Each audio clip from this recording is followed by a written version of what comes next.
Welcome to the lecture series of Mechanics of Solids. In today's lecture, we are going to solve one more example on coplanar non-concurrent forces. So let us start with it.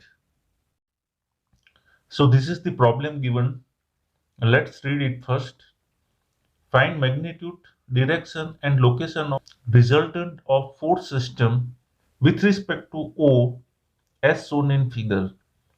So in this figure, the force system has been given, which is having four different forces.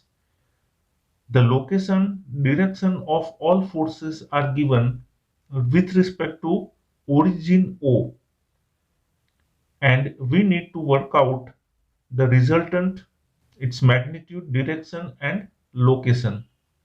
So for that, first of all, we'll start with resolution of forces which are not horizontal. So these two forces, 30 kilonewton and 40 kilonewton, are not horizontal or vertical. These forces are inclined and we need to resolve it first. So let us start with the resolution of these two forces. This 30 kilonewton force will resolve in two components. This is first component and this will be second. So this component will be 30 cos 30 and this component will be 30 sin 30 degree. Same way, 40 kilonewton force will also resolve in two component, 40 sin 45 and this is 40 cos 45. So first of all, determine sigma h and sigma v. Start with sigma h. In this case, four different horizontal forces are there. 50 kilonewton in negative horizontal direction, 30 cos 30 in positive horizontal direction, 40 sin 45 in positive horizontal direction, and there will be no component, horizontal component of this force. So let us write it. So it will be 30 cos 30 plus 40 sin 45 minus 50. Now let us calculate the value. So the value of sigma h has been obtained as 4.27 kilonewton.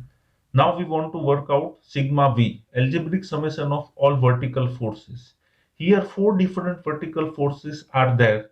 60 kilonewton in upward means positive y direction.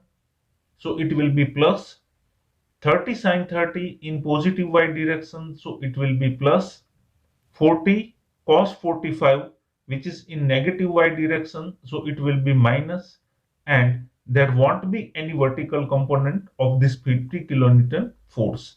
So let us write it.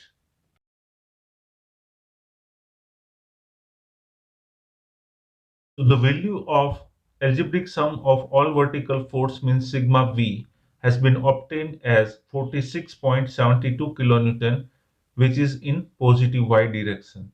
Now let us work out resultant force R.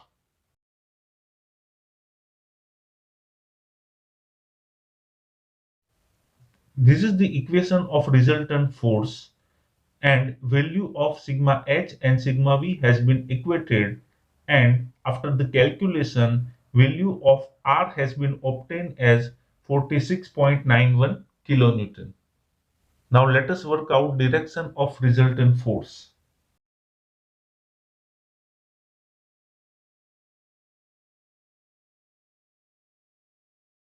This is the equation of direction of resultant force, tan theta, that is equal to sigma v upon sigma h in mode.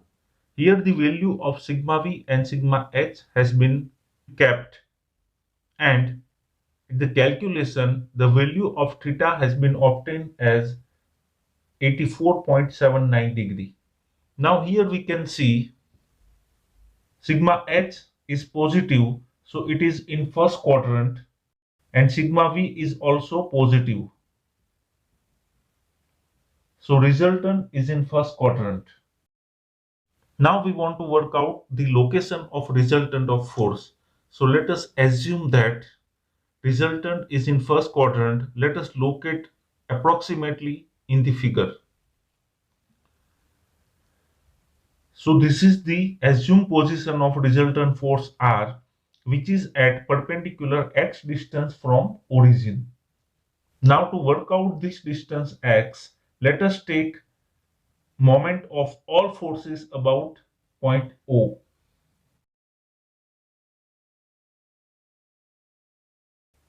Now this force 40 kilonewton is passing from the origin, so we'll not consider its moment, it will be zero. Moment due to this 50 kilonewton force, so about point O. So 50 is the force and the distance, perpendicular distance of this 50 from O is 2. So here it is written 50 into 2. The moment due to 60 kilonewton force is in this direction, so it is also taken plus as in 50 kilonewton force. Let us assume that clockwise moment is positive. So R into X is also positive. 50 into 2, which is clockwise, it is also positive. 60 into 2, it will be positive. So it is taken as positive. Distance of 60 from origin O is 2. So the distance has been taken as 2. Now moment due to this 30 sine 30, it will be in anti-clockwise direction. So it is taken with negative sign. Force is 30 sine 30 and the distance, perpendicular distance of this force from O is this distance. It means it is 1. Moment due to 30 cos 30, it will be in clockwise direction. So it has been taken with the positive sign. Force is 30 cos 30 and the perpendicular distance of this 30 with origin, that is 1. So now let us simplify this.